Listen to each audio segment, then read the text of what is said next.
What's up guys and welcome back. So today we are here in the MagnusPro installation base wherein we have a Porsche Taycan Turbo S that we just finished wrapping in MagnusPro paint protection film. So we also protected the windshield. We used the MagnusPro windshield protection film to give it maximum protection. So I'd like to do a quick review on this Porsche Taycan Turbo S since it's the first time we've had a special car like this at the shop. It's fully electric and it's got 750 horsepower, so medyo wild siya.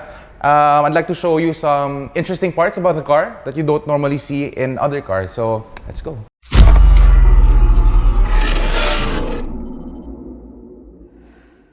Alright, so right off the bat, you can see that the Taycan is a really big car. That's because it is based on the Porsche Panamera. So it has 4 doors. It's actually a sedan. It's a luxury sedan. Pero meron siyang 750 horsepower and kasha 4 na tao. So what other supercar can do that, diba? So another interesting thing about this car is its brakes. Because you have 750 horsepower, obviously you have to have the stopping power.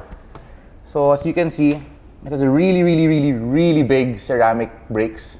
I think this is as big as the Urus that we did before. So laki. This is the biggest I've seen on a sedan. And another interesting thing about this car is how you charge its batteries. Okay?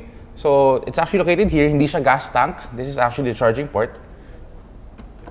And that's how you open it. So dito mo siya ipa-plug. And then there's actually another one on the other side, which is, I don't know if it's the same or not, but meron tayong dalawang klaseng plug. So kung sasarado mo siya, you just swipe it again like this. And diba, astig.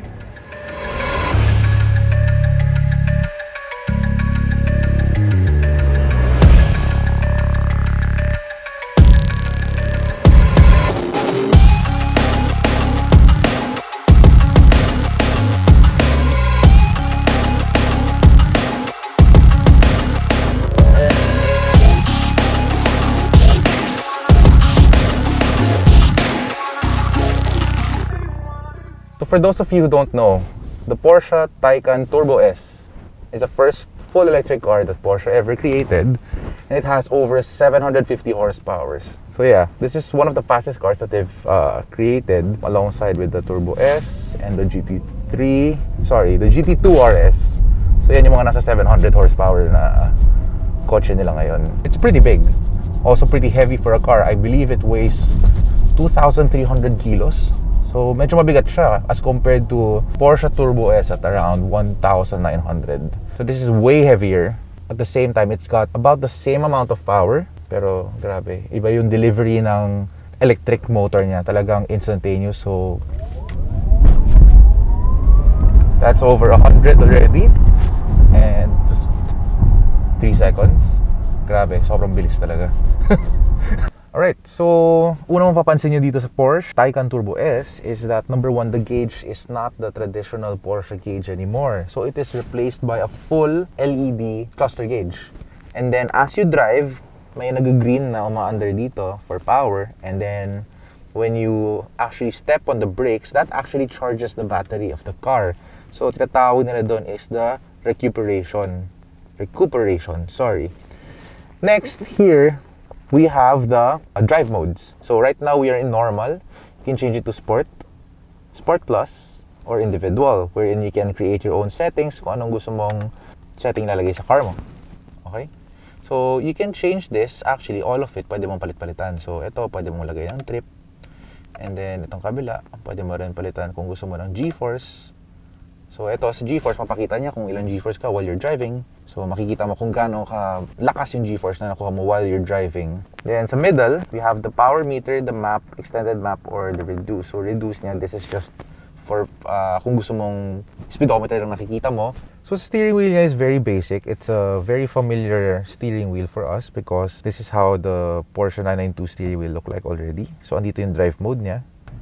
And then ito naman yung battery recuperation niya. So if pinindot mo to, hindi siya mag-charge. So mawala yung ilaw dito. If pinindot mo, babalik siya. Yan. So you'd always want that on para at least habang nag-drive ka, it will charge the car every time you step on the brakes. Sa center panel niya, this is the media center and this is basically where you control the whole car. Parang Tesla na siya. So it's all screens. You have 3 screens here, even the passenger. Pwede na niya i-control. So pwede ka pumili dito ng music, pwede ka mag-maps. So there, we're in Manila, you can zoom it in. Ang ganda ng interface niya, actually very responsive siya. Then here's the middle. It's an updated version already of the Porsche Media Center. You also have a choice of navigation, media, phone settings, you know, the traditional ones. But it also has this thing, which is different, which is charge. Siyempre, this is an electric car. Makikita mo dito yung percentage niya and ilan pa yung range ng car. So traditionally, kapag ka naka-full to, I think it's around mid 300s or maybe a little bit closer to 400. But right now, it's at 78% and we still have 260 kilometers left. So it's not bad actually.